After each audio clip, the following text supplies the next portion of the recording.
काली car इस segment में I think सबसे बेस्ट परफॉर्मेंस डिलीवर करती है, सबसे ज़्यादा पावर डिलीवर करती है 200 सीसी में। तो फिर सोलो में मैं इसकी टॉप स्पीड जाती है 142 143 जो मैंने आपको बताया। हाँ। और पिलियन बैठता है तो 130 मुश्किल से क्रॉस करती है। व्लॉग तो कैसे आप सब, आई होप आप सब बड़े होंगे हमेशा की तरह। तो हम आज आए हैं एक रिव्यू व्लॉग लेके, वो भी अपनी KTM RC के साथ, MotoGP एडिशन के साथ। तो दोस्तों इनके ऑनर भाई हमारे, और भाई कैसे हो? बढ़िया बढ़िया बढ़िया। तो भाई आप ये बताओ मुझे सबसे पहले, ये बाइक आपने कितने दिन पहले ली थी? ये बाइक मैंने ली थी लास्ट महीने की 13 तारीख को, तो ऑलमोस्ट 1 महीने 3 दिन हुए। 1 महीना 3 दिन हुआ है, मतलब अभी ज़्यादा नहीं चलाई, वैसे 1 मंथ ही चलाई है। हाँ, तो भाई मुझे ये बताओ आपने यही बाइक क्यों चॉइस करी सबसे पहले? ये बाइक चूज़ करी क्योंकि ये एक लिमिटेड एडिशन आ रखा था और मेरे को इसके कलर्स बहुत पसंद थे और मेरा बजट भी इसी के अकॉर्डिंग था, तो मेरे को ये बाइक बहुत पसंद थी। तो अच्छा, ग्राफिक्स देख के, कलर्स देख के इसलिए ये बाइक पसंद करी। एंड प्लस इस सेगमेंट में आई थिंक सबसे बेस्ट परफॉर्मेंस डिलीवर करती है, सबसे ज़्यादा पावर डिलीवर करती है 200 सीसी में। तो फिर तो आपको इसकी कॉस्ट क्या पड़ी थी? इसकी कॉस्ट मेरे को पड़ी थी 2,60,000। 2,60,000 रुपये ऑन रोड। तो इसको आपने अब तक कितनी टॉप एंड करी है? इसकी टॉप एंड मैंने एज अ सिंगल राइडर करी है 143। 143। हाँ, और कंपनी कितना बोलती है कि कितना चल जाएगा? कंपनी 140 क्लेम करती है। 140 करती है, आपने 143 चला दिया। हाँ, वो एयर ड्रैग एंड ऑल की वजह से चल गई होगी, बट 143। तो 143 जब आप चला रहे थे, टायर्स को लेके या किसी पीछे या आगे किसी भी टायर्स को लेके थोड़ा सा लगा कि मतलब कि यार बहुत ज़्यादा तेज़ हो रही है, मैं कंट्रोल नहीं होगी? नहीं, गाड़ी हैंडलिंग के मामले में बहुत सही है और जिस तरह से टायर्स भी दे रखे हैं, आगे पीछे दोनों रेडियल टायर्स हैं। हाँ। R15 पे ना जाने का मेरा एक और रीज़न था कि उसमें आगे रेडियल टायर्स नहीं है, तो इसमें आगे पीछे दोनों रेडियल टायर्स हैं, तो बहुत ज़्यादा आपको ये कंफर्टेबल फील कराती है। और हाईवे पे जब आप लेन स्प्लिट करते हो, हाँ। तो उस समय आपको बिल्कुल ऐसा फील नहीं होता कि मैं ज़्यादा तेज़ जा रहा हूँ या फिर मेरे को कहीं कोई प्रॉब्लम है। वहाँ पे आपको बहुत ज़्यादा कॉन्फिडेंट फील कराती है। तो ट्रैफिक में आपको इसमें कटिंग में दिक्कत नहीं होती? जैसे इसकी कटिंग हैंडल्स है, तो ट्रैफिक को आप जैसे कटिंग मार के निकाल रहे हो तो कुछ मतलब दिक्कत तो नहीं होती होगी? ट्रैफिक में हैंडलिंग में दिक्कत नहीं होती, बट ट्रैफिक में अगर आपको टर्न लेना है, यू टर्न लेना हाँ। है या फिर लंबे टर्न्स लेने हैं, हाँ। तो उसका टर्न रेडियस थोड़ा ज़्यादा है। टर्न रेडियस इसका थोड़ा ज़्यादा है। हाँ, टर्न रेडियस ज़्यादा है, बट अगर आपको हल्का फुल्का ये मतलब जैसे आप लेन स्प्लिट कर रहे हो, हाँ। कार्स के आगे निकाल रहे हो एंड ऑल ट्रक्स के आगे निकाल रहे हो, तब तो वहाँ तो बिल्कुल एकदम मक्खन की तरह निकलती है, तो वहाँ तो कोई दिक्कत देती नहीं होगी। तो जैसे आपने इससे, आप हमारे साथ संडे राइड पर ऑफ रोडिंग तो हर बार करते हैं, तो ऑफ रोडिंग को लेके मतलब कि जैसे आगे के सस्पेंशन हो गए, पीछे के सस्पेंशन हो गए, इसका एक तो सबसे बड़ी हमारी R15 का तब भी ग्राउंड रेंज से इसका थोड़ा सा ऊपर है, इसका बहुत ज़्यादा डाउन है। इसका ग्राउंड ज़रा सा चेक करो, लास्ट मेरे ख्याल से 1 बिलांगी होगा, उससे ज़्यादा नहीं होगा यार, 1 बिलांगी होगा। तो ऑफ रोडिंग में कोई दिक्कत करी कुछ? मेरे को पहले दिक्कत होती थी जब मैंने नई गाड़ी ली थी, पहले 2-3 दिन, तो जब ब्रेकर्स आते थे तो उनमें गाड़ी हल्की सी नीचे से लगती थी। मैंने पहले दिन सर्विस सेंटर से निकाली थी और मेरी लग गई थी, तो मेरे को तो लगा बहुत दर्द हुआ होगा यार, बहुत दर्द। हाँ, लेकिन ऐसा कुछ हुआ नहीं क्योंकि नीचे से मेटल प्लेट्स दे रखे हैं, तो बहुत ज़्यादा दिक्कत है नहीं। बट हाँ, वो नीचे लगती है तो दिल को दुख होता है। बट हाँ, पहले 2-3 दिन जब मैंने इसको चलाया तो अब मैं समझ गया हूँ, तो हल्का सा आप लेफ्ट राइट करके निकालते हो तो अब चल जाती है। और आज तो हमने काफ़ी ऑफ रोडिंग करी है, तो मेरे को काफ़ी कंफर्टेबल फील हुआ, कोई ऐसा दिक्कत फील नहीं। हाँ, अब आप ये बताओ मुझे, जैसे कि इसके आपका पहले वाला मॉडल आता था जिसमें 2 आँख सी बनी रहती थी, उसका सिर्फ एक इंडे वो लाइट जला दो तो बड़ी सेक्सी लगती थी वो। अब भाई मुझे पर्सनली वो भी पहले पसंद थी, और लेकिन यार बहुत सौ ने उसे छपड़ी राइडर के नाम से इतना बदनाम कर दिया था RC को कि पूछो मत। जो इसका नया मॉडल आया है MotoGP एडिशन का, तो ये आपको ये वाला ज़्यादा बेस्ट लगता है पहले वाला? अगर आप मेरे से नॉर्मल RC के बारे में पूछोगे जो पहले आती थी, हाँ। तो उसमें मेरे को पुरानी RC ज़्यादा अच्छी लगती थी। बट ये वाली जो ग्राफिक्स है और ये वाला जो कलर है, ये गाड़ी आप जब भी लेके निकलो, ट्रस्ट करो आप मेरे से, 1 महीने हुए हैं मेरे को। हाँ। और मैं जिस दिन ये गाड़ी लेके निकलता हूँ, कोई ना कोई मेरे से बंदा पूछ देता है कि गाड़ी कहाँ से ली, कितने की ली, कैसी पड़ी। हर बंदे को ये एक मतलब देख के, हाँ, देख के लगता है कि हाँ भाई कुछ जा रहा है। ये मैं देख रहा हूँ आपकी बाइक पे भाई, ये स्क्रैचेस आ गए, मतलब कि कुछ डेंट आ गया है। वो एक्चुअली मेरा एक फ्रेंड लेके गया था। हाँ। और उसने खड़ी गाड़ी गिरा दी थी, तो उसके कारण मेरे को काफी दुख हुआ था। नहीं बाइक जब गिरी तो यार कैसा लगता है वो तो यार सबको ही पता है। गाड़ी गिरा दी थी, तो ये गया था और ये हाफ से स्प्लिट होकर टूट गया था। और बाकी गाड़ी में कहीं कुछ नहीं हुआ था, कोई स्क्रैच नहीं आया था। बट हाँ, उसने खड़ी गाड़ी गिरा दी तो दुख तो हुआ। उसने वही जो नॉर्मल बिगिनर राइडर्स जो गलती करते हैं, और बिना साइड स्टैंड लगाए उसने गाड़ी मतलब वो पटक दी गाड़ी। चलो आप ये बताओ, जैसे कि आप इसे लीन वीन करते हो, लीन करते हो? हाँ, करता हूँ। प्रॉपर लीन करते हो, लीन वीन करते हो तो कंफर्ट देती है कि हाँ, कॉन्फिडेंस देती है पूरा कि मतलब कि कहीं धोखा नहीं देगी? हाँ, लीन करने में बहुत कॉन्फिडेंस देती है। अब डिपेंड करता है कि आपको कितना आता है एंड आपकी कितनी कैपेबिलिटी है, आपके हिसाब से है। बट गाड़ी में कोई दिक्कत नहीं है, गाड़ी आपको पूरा कॉन्फिडेंस देती है। गाड़ी की तरफ से कोई भी दिक्कत नहीं है भाई, सारा अपने ऊपर डिपेंड करता है हम कि हमारे अंदर कितना कॉन्फिडेंस है, हम कितनी इज्जत दिखा सकते हैं। ठीक है, तो और जैसे कि इसमें मैं आपको देख रहा हूँ, आपने इसकी सेफ्टी पर्पस के लिए कुछ भी नहीं लगा रखा। जैसे अगर कभी कुछ गलती से बाय मिस्टेक कभी गिर जाए, कुछ जैसे वो गिरी थी, अगर वहाँ पे सेफ्टी पर्पस के लिए उसके गार्ड्स होते तो क्या पता वो फेयर्स बच जाते। मैं बता रहा हूँ आपको, इसका रीज़न ये है कि मैंने पीपीएफ तो करवा लिया था। हाँ। बट कॉर्नर्स पे पीपीएफ सही से पहुँचता नहीं है, आपको वो तो पता है, कॉर्नर्स पे रह जाता है। तो वो दिक्कत थी। क्रैश गार्ड मैंने इसके लगवाए थे। हाँ। मेरे को 4000 का खर्चा भी पड़ा था ऑलमोस्ट सब कुछ लेके। हाँ। बट दिक्कत ये थी कि इसके क्रैश गार्ड लगते हैं यहाँ पे, जहाँ से ये स्ट्रक्चर बढ़ता है, ऑरेंज वाला पार्ट और ब्लैक वाला पार्ट जहाँ बढ़ता है, यहाँ पे लगते हैं। एक नट नीचे लगती है और एक यहाँ लगती है, मतलब इसको पार्ट खोल के वहीं पे लगाया जाता है सीधा। हाँ। तो उसके कारण क्या हुआ कि यहाँ पे ढंग से बैठती नहीं है वो क्रैश गार्ड। अच्छा। और वो बैठती नहीं है तो उसके कारण स्ट्रक्चर का इशू आता है कि जैसे अगर गाड़ी ब्रेकर्स में जाती है तो जिस नट पे वो बैठा होता है ना, उस नट पे काफ़ी स्ट्रेस पड़ता है। और अगर आप कहीं लॉन्ग राइड पे जाओ और अचानक से कोई बड़ा गड्ढा आ जाए तो वो नट टूट के गिर सकता है और फिर आपकी पूरी गाड़ी बीच सड़क पे खुल जाएगी। तो इसके कारण क्रैश गार्ड सेंस नहीं बनाता। मैंने लगाया था, फिर मैं सर्विस सेंटर लेके गया, उन्होंने मेरे को मना करा, उन्होंने सामने में पूरा क्रैश गार्ड खोल के मेरे को दे दिया। तो मेरे घर पे पड़ा हुआ क्रैश गार्ड।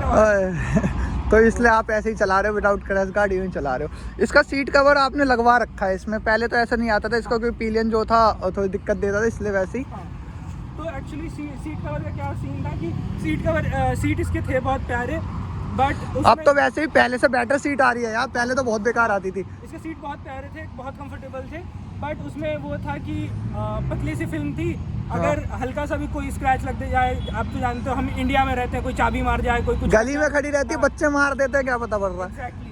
तो ऐसा अगर कुछ हो तो पूरी सीट खराब हो जाए, पूरी सीट चेंज करवानी पड़ जाए, उससे अच्छा है कि मैंने कवर लगवा ली। और मेरा एक और पर्पस था कि पिलियन के लिए बहुत अनकंफर्टेबल थी इसकी सीट, तो मैंने सोचा था कि पिलियन का कंफर्ट बढ़ जाएगा, बट ऐसा कुछ हुआ नहीं, सिर्फ कवर ही कवर है बस। तो आपने पिलियन की बात लेके आए, मुझे पिलियन से एक बात याद आई, जब आप इसे सोलो राइड करते हो और पिलियन के साथ राइड करते हो तो कितनी पावर कट हो जाती होगी? सोलो में मैं इसकी टॉप स्पीड जाती है 142 143 जो मैंने आपको बताया। हाँ। और पिलियन बैठता है तो 130 मुश्किल से क्रॉस करती है। 130? हाँ, 130 क्रॉस नहीं करती है। आगरा एक्सप्रेसवे की बात मैं बता रहा हूँ, मैंने गाड़ी को उसके दम भर चलाया है, बट वो 130 क्रॉस नहीं करती। 130 क्रॉस नहीं करते पिलियन के साथ। तो आप जैसे कह रहे हो कि पिलियन के साथ 130 क्रॉस नहीं करती तो पावर भी कट हो जाती होगी, तो उसके हिसाब से तो फिर माइलेज भी कट होता होगा इसका? माइलेज बहुत ज़्यादा कट होता है। अगर आप अकेले चला रहे हो, सिटी में चला रहे हो, हाईवे पे चला रहे हो, तो गाड़ी आपको अराउंड 35 to 40 की माइलेज देती है। हाँ। अगर आप पिलियन बिठा के चला रहे हो तो 20 से 25। इतना डिफरेंस, मतलब 10-12 किलोमीटर का सीधा डिफरेंस दे दिया। हाँ, और वो भी मैं आपको अपना एक्सपीरियंस नहीं बता रहा हूँ, मैं आपको कंसोल का बता रहा हूँ, जिसकी कंसोल दिखाती है। हाँ। जैसे मैं आगरा वाले ट्रिप पे गया था, मैंने फुल स्पीड भगाई थी, पिलियन बिठा रखा था, 23 का माइलेज मेरा कंसोल बता रहा था। और अब अगर नॉर्मली आप देखोगे तो 38-39 का माइलेज दिखाती है गाड़ी। अच्छा, अगर जैसे कि हमारे कोई सब्सक्राइबर अगर सोच रहा हो कि हमें कि ये आरसी लेनी है मोटो जीपी एडिशन की, तो बहुत से बंदे सबसे पहले ये देखते हैं कि उसकी मेंटेनेंस क्या आएगी, अगर हम इन फ्यूचर खरीद ले तो मेंटेनेंस क्या आएगी, उसका माइलेज क्या होगा, जो जिससे कि हमें भाई थोड़ी सी दिक्कतें ना आए। क्योंकि देखो खरीद लिया 2,60,000 रुपये आपने बताए, उन्होंने ले लिया, चाहे जैसे भी EMI उनके ले लिया, उसकी फिर यार मेंटेनेंस कॉस्ट बहुत ज़्यादा जाने लगती है, तो बहुत ज़्यादा पेन करती है। मेंटेनेंस बहुत महंगा नहीं है। मैंने पहली सर्विस कराई थी 1000 किलोमीटर पे, मेरे को 1600 की पड़ी थी।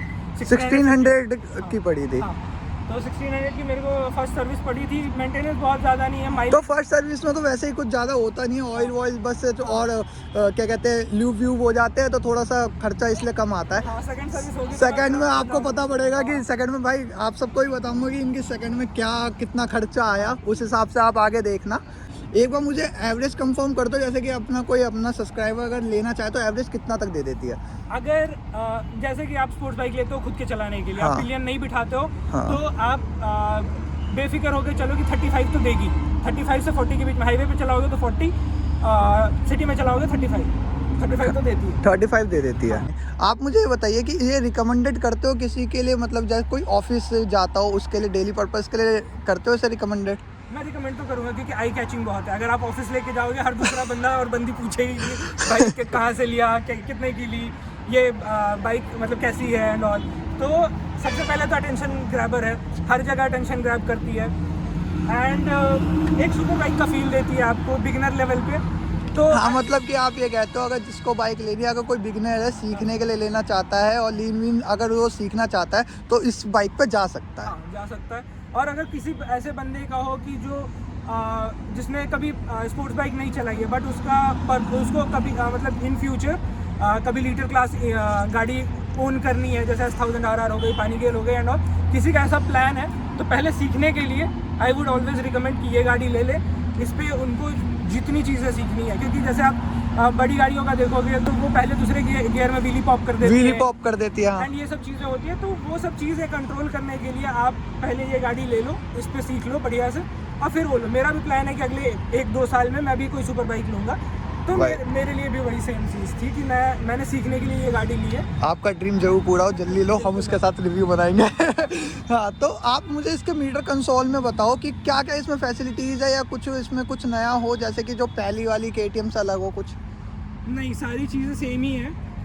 नॉर्मल जो BS6 KTM है उसमें जो फीचर्स आते हैं सब कुछ सेम है, सिर्फ कलर्स का चेंज है और वाइजर वगैरह का कलर चेंज है बस, और कुछ नहीं। इसका वाइजर का जो लुक आया है ना, एक तो चलो ये थोड़ा सा स्मोक दे दिया है तो थोड़ा सा मैचिंग कर जाता है, क्योंकि इसके जो ग्राफिक्स है वो थोड़े ब्लैक कलर में KTM लिखा हुआ है तो उससे मैचिंग कर जाता है, तो सच में थोड़ी अच्छी लगती है। अगर इसकी जगह ये वाइट वाइजर होती ना तो बेकार हो जाती, फिर सारा मजा खराब हो जाता है वहीं पे, सारा मजा बस फिर तो वही होता ना, हमें जाके बाहर से जाके बबलिंग वाले रैप करवाना पड़ता। चीज़ आपको देखने को मिलेगी जो इसके ये है एलॉयज है। हाँ। ये ब्लैक कलर में है और इससे पहले वाली जितनी गाड़ियाँ आती थी ऑरेंज आती थी। तो ये बहुत इन्होंने अब की बार जो ग्राफिक्स बनाए हैं ना बहुत सोच समझ के बनाए हैं और थोड़ा सा लुकिंग को बनाती है कि हाँ देख के बंदा ये कहे कि हाँ पास आके पूछे कि हाँ जैसे रेड बत्ती पे लाल बत्ती पे खड़े रहते हैं ना, सामने वाला बगल वाला 2-3 बार देखे ये वाली आपकी। और ये आपके लिए मतलब जब फर्स्ट टाइम ली थी तो थोड़ा सा एग्रेसिव भी लगा होगा आपको? हाँ, इनिशियली सिंस मेरे को सुपर बाइक्स और स्पोर्ट्स बाइक्स का आदत नहीं है तो मेरे को स्टार्टिंग में थोड़ा सा फील हुआ था। अगर लंबी राइड्स पे जाओ तो हल्का सा यहाँ पे पेन होता है और सिटी में अगर ज़्यादा चलाओ तो एक्सेलेरेटर वाले साइड यानी कि राइट के रिस्ट में दर्द होता है। But over a period of time आप यूज टू हो जाते हो। आई वुड से कि 10 से 15 दिन में आप यूज टू हो जाते हो। 10 से 15 दिन में मतलब यूज टू हो अपने आप बॉडी को ना आदत हो जाती है उस चीज़ की। तो फिर भाई चलो यहीं पे करते हैं वीडियो का एंड। भाई ने अपनी बाइक के बारे में सब कुछ बता दिया, बाकी तो अपनी सेकंड सर्विस के बाद ही अपनी बाइक के और अच्छे से रिव्यू दे पाएंगे, क्योंकि भाई को अभी सिर्फ 1 मंथ ही हुआ है तो जितना उन्हें था 1 महीने में मैंने 3000 किलोमीटर चला दिए, तो बहुत ज़्यादा चला दिए हैं। 1 महीने में 3000 चला चुके हो? चला चुका हूँ और इस सैटरडे को मेरा 2000 किलोमीटर और चलाने का प्लान है। एक हफ्ते की राइड पे मैं जा रहा हूँ तो 2000 किलोमीटर मैं और चला दूंगा। तो लगभग विद इन 40-45 डेज मैंने 5000 किलोमीटर से ज़्यादा की राइड कर ली है। ओ भाई सच में भाई ने बहुत ज़्यादा राइड मार दी। अब जी मत ये समझ लो इन्होंने तो स्पेशली इसको राइड के लिए ही खरीदा था, बस चलाते रहना जब तक मन ना भरे चलाते रहना, वही वाली बात है। तो भाई ने अपना रिव्यू बहुत अच्छा दिया। सेटिस्फाइड हो अपनी बाइक से? बिल्कुल सेटिस्फाइड हूँ। किसी भी बंदे को अगर स्पोर्ट्स बाइक में एंटर करना है, स्पोर्ट्स बाइक का क्रेज़ है, बजट की थोड़ी इशू है, 3 लाख तक का बजट है, बेझिझक की गाड़ी लेनी चाहिए। तो भाई कह रहे हैं इस बाइक को जरूर लो, एक बार आओ, एक बार इसे जरूर चाहे जाके ना KTM के शोरूम में जाके उनसे टेस्ट ड्राइव लेके देखो, अपने आप अच्छा लगेगा। हाँ, तो जाके एक बार टेस्ट ड्राइव लो। तो यहीं पे करते हैं वीडियो का एंड, मिलते हैं अपनी नेक्स्ट वीडियो के साथ। और भाई मिलते रहेंगे हम तो बार तो भाई जिसको वीडियो पसंद आई है तो लाइक कमेंट सब्सक्राइब जरूर कर देना और शेयर कर देना, बेल आइकन जरूर प्रेस कर देना। मिलते हैं अपनी नेक्स्ट वीडियो के साथ।